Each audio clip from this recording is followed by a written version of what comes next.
आज के सत्संग का शुक्राना मैं ऐसे ही बोल दूं इसके बिना ये हाँ जी, हाँ जी। आवाज ठीक इसको बंद कर दो। जय गुरु जी संगत जी, बहुत बहुत बहुत ही वो मुबारक दिन होता है जब गुरु जी आते हैं। गुरु जी तो रोज हमारे साथ ही रहते हैं और कभी कभी स्पेशल ओकेजन होता है कि जब हम गुरु जी महाराज को बहुत ही अलग तरीके से बुलाते हैं, वो एक यज्ञ के बराबर हो जाता है। और ये बहुत ही अच्छी बात है कि घर के सारे लोग सेवा में जुड़े हुए हैं, यंगस्टर बच्चे आज सेवा में जुड़े हैं। इससे बड़ी बात कोई नहीं हो सकती है।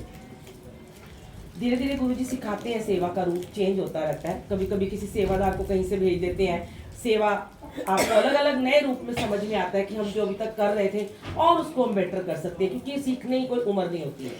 हम इतने बड़े होके भी आज भी नई नई चीज़ें सीख रहे हैं हम लोग, क्योंकि रोज के सेवा में हम जाते हैं, रोज एक्सपीरियंसेस अलग अलग होते हैं। तो जब भी आप सेवा में होते हो, आंटी थोड़ी देर, तो जब भी आप सेवा में होते हो अच्छी बात है, आप सेवा कर रहे हो, लेकिन जब आपके घर में सत्संग होता है संगत जी, तो उस समय आपको सुनने की सेवा बख्शी होती है। आपको पता नहीं है उस समय गुरुजी महाराज आपको एक लेवल ऊपर कर देते हैं।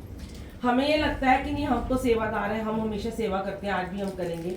लेकिन जब आप स्पेशली इतनी सारी संगत के साथ जब सत्संग में सबको बुलाते हो ना, तो परिवार वालों को मैं ऐसे रोज आना जाती हूँ और उनको सबको पता है कि वो मुंह उधर करके बैठे होते हैं गुरु के दरबार की तरफ। उनको पता नहीं होता मेरे घर में कौन आ रहा है, मेरा कौन सा रिलेटिव आ रहा है मेरा कौन सा फ्रेंड आ रहा है, क्योंकि उनको सिर्फ ये मतलब होता है कि मुझे गुरुजी को देखना है और इनको सारे सेवादार संभाल लेंगे। क्योंकि जब आप किसी को सेवा के लिए बुलाते हो ना, तो अपनी सारी टेंशन छोड़ दिया करो, क्योंकि आपको ये पता होना चाहिए कि सब गुरुजी करेंगे। और किसको चाय नहीं मिल रही, किसको जल प्रसाद नहीं मिल रहा, किसको लंगर नहीं मिल रहा, सब गुरुजी करते हैं। लेकिन अगर हमारा सत्संग कराने के बाद भी अगर हम ध्यान में नहीं बैठ पाए हैं, हमने बिल्कुल अपने गुरु महाराज की तरफ देखा तक नहीं है। देखो आप लोग बहुत अच्छे हो, कोई बुरा नहीं मानना, मैं किसी को पॉइंट आउट भी नहीं कर रही हूँ। आपने इतना लैविश, इतना सुंदर गुरुजी का चोला लगाया, दरबार लगाया। अब उस दरबार को लगाने के बाद आपकी सेवा वहां पे खत्म नहीं हो जाती है। उस दरबार के उस 2 घंटे में दर्शन करने बड़े जरूरी होते हैं, क्योंकि आपको नहीं पता गुरुजी कहाँ कहाँ आपको इस टाइम दर्शन देते हैं। एक आंटी कह रही थी कि मुझे वहां दर्शन हो रहे हैं, पर अगर आप वो गुरबानी नहीं सुनोगे ना, जब तक वो 2 घंटे की गुरबानी हमारे अंदर नहीं जाएगी ना, हम लोग चाहे रोज सेवा में जाते रहे, सेवादार को भी ये हुक्म है कि वो भी बात नहीं करेगा खड़ा होके। अगर वो अपनी सेवा में है ना, तो वो चुपचाप सेवा करेगा, इशारों से बात करेगा। वो बिल्कुल उसको हुक्म नहीं है कि वो सेवादार है या वो किसी को अटेंड कर रहा है। यहाँ पे तो हमें किसी को अटेंड करना ही नहीं है।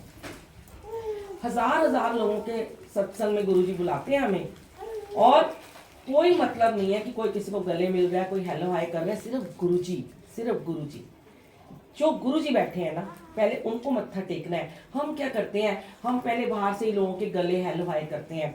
क्या फायदा, ये यहाँ बैठे हैं, हम लोगों को अटेंड कर रहे हैं, वो अटेंड करेंगे। क्योंकि सीधे आओ, किसी भी सत्संग में आप भी जाते हो, स्ट्रेट अंदर आओ, मत्था टेको, जहाँ आपको सेवादार बिठाए वहां पे बैठ जाओ। ये आपकी सेवा होती है। क्योंकि गुरुजी ने ये कहा कि बहुत पहले ये सत्संग शेयर कराया था, सेवादार और संगत में क्या फर्क होता है। आपको नहीं पता कि जब भी गुरुजी आपको सेवादारों को, कभी कभी आपने देखा होगा सेवादारों को बिठा के उस दिन कह देते हैं आप बैठ जाओ सत्संग सुनो। गुरुजी अपने बराबर का आपको दर्जा दे देते हैं। गुरुजी कहते हैं सबसे पहले गुरुजी हैं, सेकंड नंबर पे आती है संगत, और लास्ट में आते हैं सेवादार।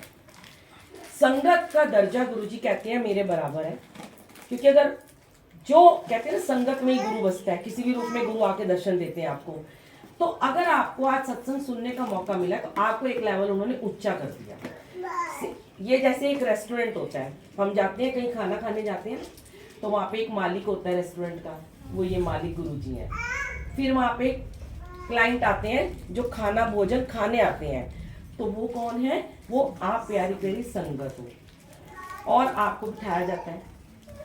रेस्टोरेंट में ऐसे करते हैं, आओ बैठो, आपको सबसे पहले जल प्रसाद दिया जाता है, आपका वेलकम किया जाता है, फिर आपको चाय स्नैक्स देते हैं, ऐसे होता है। फिर आपको डिनर दिया जाता है, लंच दिया जाता है, आपके जूठे बर्तन उठाए जाते हैं। तो वो आपको गुरुजी ने कहा कि मैं रेस्टोरेंट का मालिक हूँ। उसके बाद मेरी संगत जो है वो तुम्हारे आज के वो है राजा रानियां हैं जिनको यहाँ बैठ के सुनने का मौका मिला।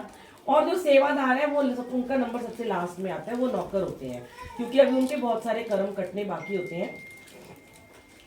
वो आपको अटेंड करेंगे, आपके बर्तन उठाएंगे, आपको लंगर प्रसाद देंगे।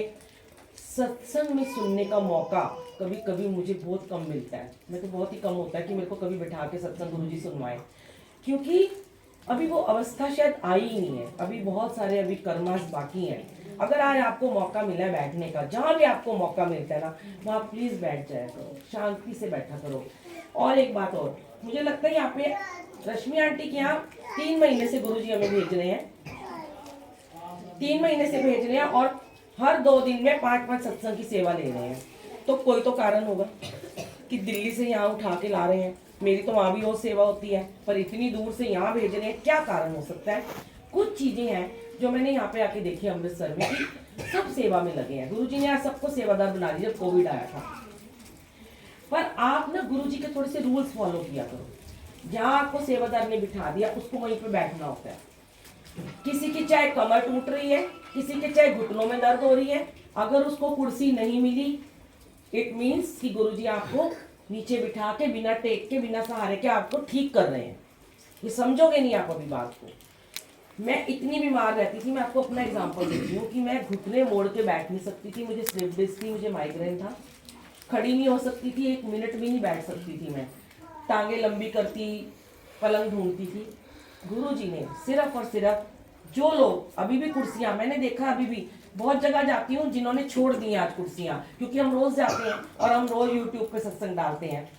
वो सुनते हैं ना, जब लास्ट में सुनते हैं तो फटाफट कुर्सी छोड़ के नीचे बैठ जाते हैं। वहाँ पहले ही बैठो ना, इतनी सी तुम्हें दर्द होती है, जरा सी तुम्हारे घुटनों में दर्द होती है, चढ़ चढ़ के ऊपर बैठ जाते हैं। यहाँ मालिक बैठे हैं, मालिक से ऊपर किसका स्थान है बताओ?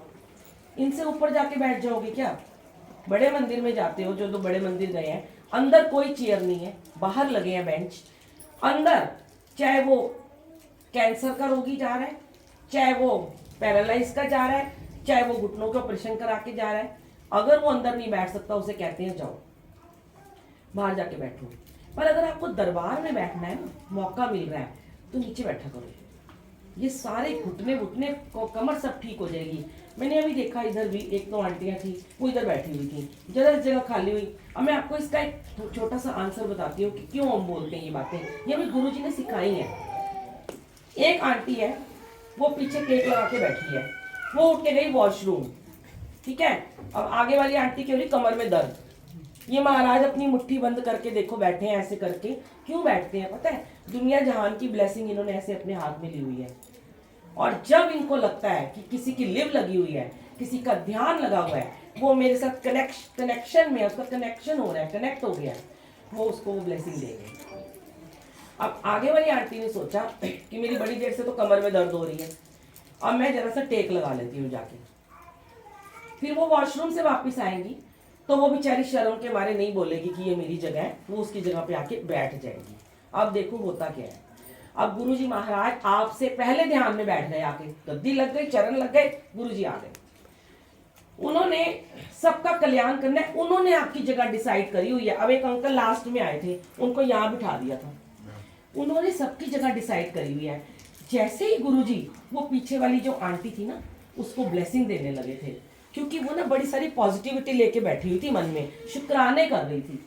और जो आगे वाली थी वो शिकायतें लेके बैठी हुई थी, मेरा ये काम नहीं हुआ, मेरा ये काम नहीं हुआ, मुझे ये कर दो, मुझे वो कर दो, मेरे कर्मास बड़े बुरे हैं, मैं रोज सत्संग में जाती हूँ, मेरा कल्याण नहीं हो रहा।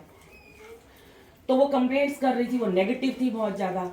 अब क्या हुआ कि जो पीछे वाली आंटी थी वो आ गई आगे, गुरु जी ने देनी थी उसको ब्लेसिंग, पीछे वाली को जो शुक्राने लेके बैठी थी, और जो आगे बैठी थी अनजाने में ही उसको मिल गई ब्लेसिंग। गुरु जी तो ध्यान में है, तो तुम्हारे कर्मास तो फिर भी कटे नहीं अभी, क्योंकि तुम्हारी जगह पे अगर कोई बैठता है ना आके, कनेक्ट अगेन सून, तो आप उसको ये बोला करो कि भाई हट जाओ, ये मेरी जगह है। वो एक बार बुरा मानेगा, 2 बार मानेगा, तीसरी बार वो नहीं मानेगा। क्योंकि जब हम सेवा में होते हैं संगत जी, हम बिल्कुल ये चिंता नहीं करते। देखो मैं यहाँ पे पहली बार आई हूँ, मैं तो जानती भी नहीं, मुझे तो रश्मि आंटी ने बोला आंटी ये घर जाना है, ये मुझे जानते होंगे, मैं इनको नहीं जानती। कहते भी हम उसको जो कहना मानता है। ये बच्ची इतनी प्यारी है, मुझे नहीं पता इसका नाम क्या है, शगुन। जो जो मैंने इनको कहा ये मानती चली गई। और गुरुजी कहलवाते भी, और जो जिद करता है ना हम उसको दोबारा बोलते भी नहीं, क्योंकि तुम अपनी ईगो में बैठे हो, बैठे रहो। हम सेवा में हैं, हम जरूर आपको एक बार समझाएंगे कि जो हमने सीखा है बेटा ऐसे कर लो। अगर आप मान जाओगे तो क्या आपकी ईगो हर्ट हो जाएगी, अहम को नुकसान को ना पहुंचेगा।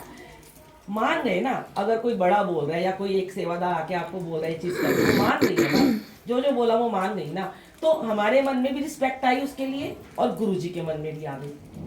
अब जो सेवादार का कहना नहीं ना मानता, उसको इग्नोर करता है, उसकी बात को काटता है, ये मत समझना गुरुजी उससे खुश होते हैं, क्योंकि उन्होंने सेवादार को वो लेवल दिया है कि तुम इतने रोज के क्यों कहते हैं कि एक स्कूल में टीचर बड़ा जरूरी होता है, क्यों कहते हैं एक स्कूल में प्रिंसिपल बड़ा जरूरी होता है, एक स्कूल में हेड बॉय हेड गर्ल बड़ा जरूरी होता है, क्यों कहते हैं? सारे ही ना फिर बैठ जाए, टीचर भी ना आए स्कूल में, बच्चे आए पढ़े और चले जाए, प्रिंसिपल भी राउंड मारने ना आए। तो मुझे तो नाम दे दिया बोर्ड की टीचर का, स्ट्रिक्ट टीचर जो होती है, बोर्ड में होते नहीं तो घूमती रहती है, कोई फोन तो नहीं कर रहा। बहुत अच्छी टीचर है, बहुत अच्छी। तो देखो उस समय तो इन लोगों को लगता है बुरा कि जब हम टोकते हैं, लेकिन संगत जी हमारा आपका कोई रिश्ता नहीं है, ना ही मैं कभी बनाऊंगी, क्योंकि मेरा रिश्ता सिर्फ गुरु के साथ है। आप प्यारी संगत हो, प्यार है आपका, प्रेम करोगे दोबारा बुलाओगे फिर आ जाएंगे। लेकिन अगर सोचोगे कि ये आंटी बोलती है टोकती है हम इनको दोबारा नहीं बुलाएंगे, वो मेरी कर्मस, मेरी सेवा यहीं तक है, मुझे इसके बाद नहीं देखना। लेकिन अगर सोचोगे कि मैं डर जाऊंगी और मैं बोलूंगी नहीं अगली बार, मैं तो दोबारा भी बोलूंगी, क्योंकि मेरा तो काम है, मेरे को तो बोलना है। अगर आप बातें करोगे मैं आपको बोलूंगी चुप हो जाओ, अगर आप फोन करोगे तो हम बोलेंगे आप चुप हो जाओ, अगर आप सर ढक के गुरबानी नहीं सुनोगे मैं एक बार जरूर आपको बोलेंगे सर ढक लो। अब आपको मैं बताती हूँ गुरबानी क्यों कहते हैं हम सर ढक के सुनो, अब तो नहीं, अब तो खत्म हो गया, हमें आदत है हम ना क्यों कहते हैं पता है आपको? अब इसके दो तरीके हैं, एक तो साइंटिफिक तरीका है इसका और एक आध्यात्मिक तरीका है। एक तो ये बात है कि जब शब्द गुरबानी चलती है, जब शब्द गुरबानी चलती है ना, तो एक बानी का अदब होता है, अदब करना चाहिए। बानी गुरु की वाणी चल रही है, अगर आप उस बानी को मान सम्मान देते हो, गुरु आपको अपने सर का ताज बना लेते हैं, आपको पता नहीं है। कुछ लोग हैं चुन्नी लेके ही नहीं आते हैं घर से, गुरु जी कहते हैं मैंने तुझे दो दो दुपट्टे पवाए हुए हैं, आंटियां होके दुपट्टे नहीं लेके आती हैं, ये क्या बात है? क्या गुरु जी ने कोई बड़े वो पुरुष होके तुम उनको दुपट्टे पहना रहे हो? तो इतना तो सोचो कि आंटियों को भी दुपट्टे जरूर लेने चाहिए, गले में स्टॉल चाहे ले लो, नहीं है तो पटका रखो सर पे। लेकिन अगर आप फिर भी नहीं ढकते हो, आपकी मर्जी है। अब उसका आपको नुकसान क्या होगा? यहाँ चल रही गुरबानी दो तरीके, एक धरती में बैठोगे तो धरती माँ होती है, वो हमें वाइब्रेशन देती है नीचे से। क्यों कहते हैं पुराने जमाने में लोग धरती पे बैठ के भोजन करते थे, धरती पे बैठ के भजन सुनते थे?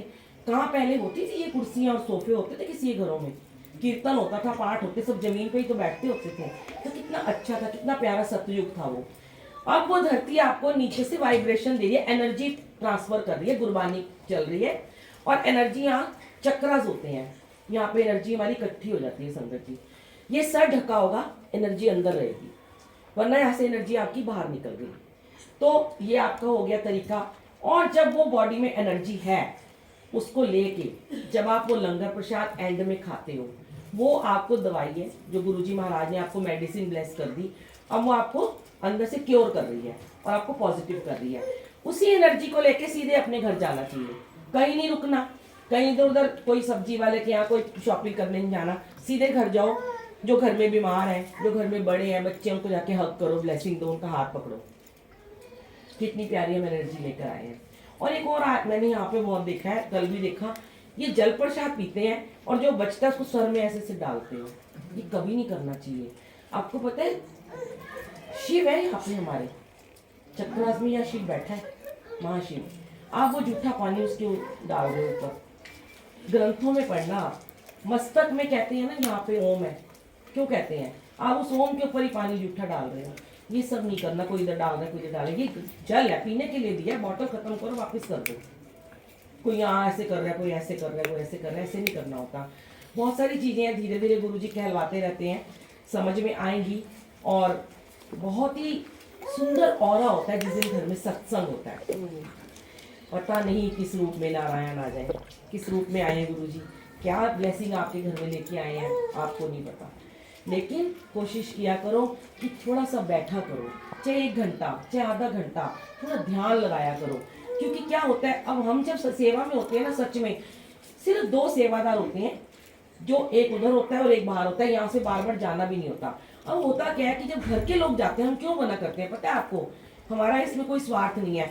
घर के लोग उठ के बेटा सेवा करने जाते हैं ना, तो जो आपको जानते हैं ना वो आपको हेलो हाय जरूर करेंगे कि मुझे देख ले। आधे लोग तो ये सोच के आते हैं, कल मेरे को किसी ने पूछा आज सुबह आंटी के घर में अमृत वेला में अंदर आके, आप रश्मि आंटी हो? मैंने कही मैं बुलबुल आंटी हूँ। रश्मि आंटी कहाँ है? और वो सत्संग में बैठी है पर ध्यान गुरुजी में नहीं, रश्मि आंटी को ढूंढ रही है कहाँ है। तो यहाँ बैठ के इन आंटियों को नहीं ढूंढना, ये तो आपको भी मिल ही जाएंगी सत्संग के बाद में, ये तो गले भी मिलेंगी, मजे भी करेंगे, बातें भी करेंगे, सब अलाउड है सत्संग के बाद। लेकिन उस समय हम क्यों लाइट्स ऑफ कर देते हैं पता है आपको? अभी आपके मन में बड़े सारे क्वेश्चन आ रहे थे। लाइट ऑफ करने का मतलब होता है सिर्फ गुरुजी की बत्ती जल रही हो, गुरुजी की तरफ ध्यान हो, इधर उधर ना देखना, कौन आया कौन गया, मेरी पड़ोसन आई, मेरी फ्रेंड आई, उसने क्या पहना, ये करा वो करा। फिर एक मैं देख रही थी कि जब हमने आज कड़ाह प्रसाद बांटा था, एक्चुअली में क्या है कि 10-12 साल से सेवा में है, तो इतनी तो सेंस है कि आंखें पढ़ लेते हैं लोगों की कि वो उसके मन में चल क्या रहा है। तो कड़ाह प्रसाद की मैं आपको बात बताती हूँ कि हम कड़ाह प्रसाद शुक्राने के समय क्यों बांटते हैं। आपके मन में इफ एंड बट चल रहे थे उस समय लोगों के। गुड़गांव में गुरुजी जाते थे खुद जब सत्संग में, तो गुरुजी ने ये खुद आदेश दिया था संगत को कि जब सत्संग हो जाता है, जब शुक्राना चलता है, उस समय कड़ाह प्रसाद बांटा करो। क्योंकि गुरुजी के बड़े मंदिर में आपने देखा होगा पुरानी वीडियोस में, जब आप मत्था टेकते थे तो गुरुजी आपको पहले कड़ाह प्रसाद देते थे, फिर आपको लंगर की तरफ भेजते थे। तो बड़ी प्यारी बात कही गुरुजी ने, जो मुझे तो बहुत दिल को छू गई और मैंने उसको फॉलो किया। गुरुजी कहते हैं कि जब तुम लंगर प्रसाद की थाली देते हो, उसके बाद उस समय तुम प्रसाद बांटते हो ना हलवे का, तो लोग क्या करते हैं, मीठा समझ के उसको साइड में रख लेते हैं कि हम इसको रोटी खाने के बाद खाएंगे। ऐसे ही होता है, कुछ लोग हैं मुंह में डाल देते हैं। गुरुजी कहते हैं शुक्राना शुरू होते ही तुम कड़ाह प्रसाद से मुंह मीठा किया करो, पता नहीं कौन सी खुशखबरी तुम्हारा इंतजार कर रही हो। ये गुरुजी ने बताया। हमने कड़ाह प्रसाद बांटना शुरू कर दिया और बाद में आप पहले नमक खा लोगे फिर कड़ाह प्रसाद खाओगे, ये गलत। गुरुद्वारे में आनंद साहब होता है, कड़ाह प्रसाद बंटता है, बाद में लंगर प्रसाद बंटता है। तो हमेशा शुक्राने के समय कड़ाह प्रसाद बांट दिया करो। अब एक जुत्ती का सत्संग है कि हम जुत्ती हटाई थी हमने यहाँ पे, और बड़े सारे घरों से हमने हटवाई, और हमने नोएडा गुड़गांव सब जगह से गुरुजी ने अपनी जुत्ती हटवा दी। क्यों हटवाई वो भी सुन लो। गुरुजी महाराज ने एक जगह मुझे भेजा, उन्होंने ही वो टेलीपैथी करते हैं, सब कुछ वही सिखाते हैं। वहाँ पे सेम टू सेम ऐसे ही प्रोग्राम था नवरात्रों का, और एक माता रानी की बहुत सुंदर बड़ी मूर्ति थी, और गुरुजी का सत्संग था, और मुझे वहाँ सत्संग शेयर करने की सेवा थी। उस दिन मेरी सेवा नहीं थी, तो जब नहीं होती सेवा तो हम थोड़ी जल्दी ज़्यादा जल्दी नहीं हम पहुँचते हैं। जैसे ही मैं अंदर गई तो बाहर से जो रंगोली बनी हुई थी उसमें एक ओंकार और ओम बना हुआ था। मेरा तो दिमाग सनक गया। मैंने कहा हमारे गुरुजी क्या एक ओंकार पे पैर रख के थोड़ा ना आएंगे, एक ओंकार तो गुरु ग्रंथ साहब जी की वाणी है, और आप लोग तो अमृतसर में ही रहते हो, आपको तो पता होना चाहिए। मैंने वहाँ से आते आते किसी ने मुझे नहीं देखा, मैंने रंगोली खराब कर दी और मैं अंदर आ गई चुपचाप। अंदर आई तो मैंने देखा कि गुरुजी की जुत्ती रखी हुई थी, और नीचे ही जमीन पे शिव जी और इधर गुरु नानक देव जी का स्वरूप रखा हुआ था। अब 5 मिनट रह गए थे सत्संग शुरू होने में। मैंने कहा क्या करूं मैं, क्या करूं, यहाँ तो मेरी सेवा भी नहीं है। तब मैं बहुत शुरू की बात है, मैं थोड़ी डरती थी उस समय, डर लगता है ना शुरू में बोलने में। तो मैंने उन आंटी को बुलाया, उधर माता रानी थी। मेरे को गुरुजी ने कहा ए वेख जरा, ਇੱਥੇ ਤੇ ਮੇਰੇ गुरु नानक ਨੂੰ बिठाया होया है, ते ਇੱਥੇ मेरा शिव बैठा है, ते मैं अपनी जुत्ती लेके क्यों अंदर आऊँगा, मेरी जुत्ती भी नहीं होनी चाहिए। फिर गुरुजी ने मुझे बड़े मंदिर का नज़ारा दिखाया कि बड़े मंदिर में आपने कभी भी कोई पिक्चर उठा के देख लो, गुरुजी गद्दी के नीचे एक चौकी है, उस पर कुशन है, उस पर एक माला चढ़ती है, वहाँ पे कोई फ्रेम नहीं है जुत्ती का, कोई जुत्ती नहीं है वहाँ पे। ओकेजनली जुत्ती लगती है बर्थडे पे गुरुजी के, या कोई महासत्संग जब होते हैं उनकी पहनी हुई जुत्ती लगती है। कई जगह पे हम गए, लोगों ने 5 नंबर की जुत्ती रखी, सूखी जुत्ती। तो ये चीज़ें ना हमें सेटिस्फाइड करती हैं, हमारे गुरुजी को नहीं करती हैं। मेरे घर में तो परमानेंट गद्दी है, मैं तो सिर्फ संडे अमृतवेल में संगत आती है तो ऐसे चरण स्वरूप लगाती हूँ, मैं वो भी हटा के आई हूँ अभी भी, कि गुरुजी को वो फ्रेम भी चुभता है। तो जो बड़े मंदिर के नियम होते हैं ना, उसी को फॉलो किया करो थोड़ा सा, कि देखा करो कि वहाँ पे सेवा कैसे होती है। तो ये चीज़ें हैं। गुरुजी ने जुत्ती हटवाई और देखो प्यारी आंटी थी, उन्होंने हटा भी दी। हमने बोला कई लोग होते हैं जिद भी करते हैं। आपको एक और बताती हूँ, अंकल आप प्रसाद शुरू करा दो पीछे से। एक जगह पे मैं गई तो उन्होंने मेरे को बुलाया, मैंने ना उनको देखा कि मैंने हाँ कर दी कि मैं जाऊंगी। अब उन्होंने डीपी लगाई हुई थी, उसमें गुरुजी का दरबार था, उसमें जुत्ती लगी हुई थी। तो वो मेरी जानकार थी। मैंने उस आंटी से कहा आंटी ये आपके दरबार की? उन्होंने कहा मेरे जो सेवादार आते हैं उन्होंने लगाया है। मैंने कहा आंटी जुत्ती नहीं लगाते। आंटी कहती है बिल्कुल आंटी ये तो मानेगी नहीं। तो मैंने कहा गुरुजी अब बताओ मैं क्या करूँ? जहाँ कहना नहीं कोई मानता मुझे तो वहाँ भेजा ही मत करो, क्योंकि फिर टेंशन में खड़े होकर सेवा नहीं होती। फिर भी गुरुजी कई बार जबरदस्ती भेजते हैं कि तू जा, क्योंकि उन्हें पता होता है ये मान जाएंगे, लेकिन जो नहीं मानते वहाँ नहीं भेजते। तो मैंने कहा आंटी आप उनको कह दो ये जुत्ती ना लगाए, मैं वहाँ खड़ी रहूंगी तो मेरा ध्यान सारा वहीं पे रहेगा। महाराज गुरु नानक देव जी को बिठा रखा है, अपने शिव जी को बिठा रखा है। आंटी कहती है कि वो नहीं हटाएगी। मैं तैयार होके घर से गई थी, मेरा कोई शूट चल रहा था, पार्क में था, कोई बड़ा पुरानी बात है। मैंने वहीं से आंटी को बोला आंटी सॉरी मैं नहीं आ सकती आपके घर में, आज नहीं आऊंगी, फिर कभी आप बुलाओगे तो मैं जरूर आऊंगी। और उस दिन गुरुजी ने मुझे वहाँ नहीं भेजा। अब उसके बाद गुरुजी ने मुझे 1 महीने के बाद 26 जनवरी आई, हमारा एक सीनियर सिटीजन का प्रोग्राम था बहुत बड़ा बुजुर्गों का, वहाँ हम गए। तो वहाँ से हम वापस आ रहे थे तो पीरागढ़ी चौक पे ट्रकों में आग लग गई, पता नहीं क्या कोई आतंकवादी ऐसे कुछ आ गए थे, रास्ते सारे बंद हो गए। हम 3 सेवादार, हम लोगों को करोल बाग की तरफ घुमा दिया। वो आंटी पटेल नगर में रहती थी, मैं भूल गई थी उन आंटी को, नंबर सेव था पटेल नगर करके उन आंटी का। सारे रास्ते बंद हो गए। मेरे हस्बैंड ने कहा 3 घंटे तुम किसी के घर में रुक जाओ, तुम्हारे कोई सेवादार संगत होगी, आ नहीं सकते, यहाँ पूरा जाम है। लिस्ट निकाली पटेल नगर की, 10 लोगों की लिस्ट थी। सेम उसी आंटी को गुरुजी ने मुझे फोन करवा दिया कि हम आपके घर में आ रहे हैं थोड़ा स्टे करने की, हमारे रास्ते बन गए हैं। आंटी बड़ी खुश हो गई। और हम जब तक उनके घर में पहुंचे, आंटी ने तो पता नहीं क्या क्या इंतजाम, कोई समोसे, कोई ये, कोई ढोकला, खाना भी बन गया। भाई राम आंटी आई है हमारे घर, उस दिन नहीं आ पाई थी। और आप लोग बिलीव नहीं करोगे, गुरुजी ने सेवा जब लेनी होती है तब 100 संगत थी, नहीं ली सेवा। 5 संगत थे उनके घर में। 3 घंटे मुझसे सत्संग करवाया उन्होंने, 3 घंटे तक सत्संग शेयर करती रही मैं। और आंटी इतनी निहाल हो गई, इतनी खुश हो गई कि अच्छा हुआ उस दिन आपको यहाँ नहीं भेजा, क्योंकि यहाँ पे बड़े सारे ईगोइस्ट लोग बैठे हुए थे। और वो अगर आपकी अगर वो आपकी इंसल्ट कर देते तो हमें भी नहीं अच्छा लगता। उन्होंने हमें इतना मान सम्मान दिया, कमरे में बोला जाओ सो जाओ, रेस्ट कर लो 1 घंटा, हमारे साथ खाना खाओ, भोग भी लगवाया, पूरा गुरुजी ने सत्संग कराया। तो गुरुजी ये नहीं कहते कि जब 100 संगत आएगी मैं तभी तुम्हें ब्लेस करूंगा। कई बार घर के 5 बैठ के ही ब्लेसिंग ले लेते हैं। बहुत अच्छी बात है, संगत जितनी आए ना उतना दिल खुश होता है, लेकिन उस संगत को मैनेज करना भी आना चाहिए। और आप खुद अपने सेवादार बन जाओ, आपको जरूरत नहीं सेवादारों की। क्यों घर वालों को कहना पड़ता है बैठ जाओ, ये कर लो, वो कर लो? चुपचाप आओ, बैठते चल जाया करो। आंटी हर महीने सत्संग करती है ना, कितनी अच्छी बात है। चुपचाप आया करो, बैठो, आराम से बैठो, पानी आपके पास आ जाएगा, चाय आपके पास आ जाएगी। शोर नहीं करना प्लीज। आपके घर वालों को ये चाहिए कि बिल्कुल चुप रह के आगे सेवा करो। देखना आपको गुरुजी इतना ब्लेस करेंगे, ब्लेस तो कर ही रहे हैं। देखो धन दौलत से ब्लेसिंग मिलना एक अलग बात होती है, और एक रूह को तृप्त होना, आत्मा तृप्त होना, पॉजिटिविटी आना घर में, वो एक अलग बात होती है। पैसा तो बहुत है लोगों के पास। मैं ऐसे ऐसे घरों में गई हूँ कि जहाँ पे अंधाधुंध पैसा है और उन्होंने ऐसे ऐसे सत्संग करे हैं, लैविश सत्संग करे होते हैं,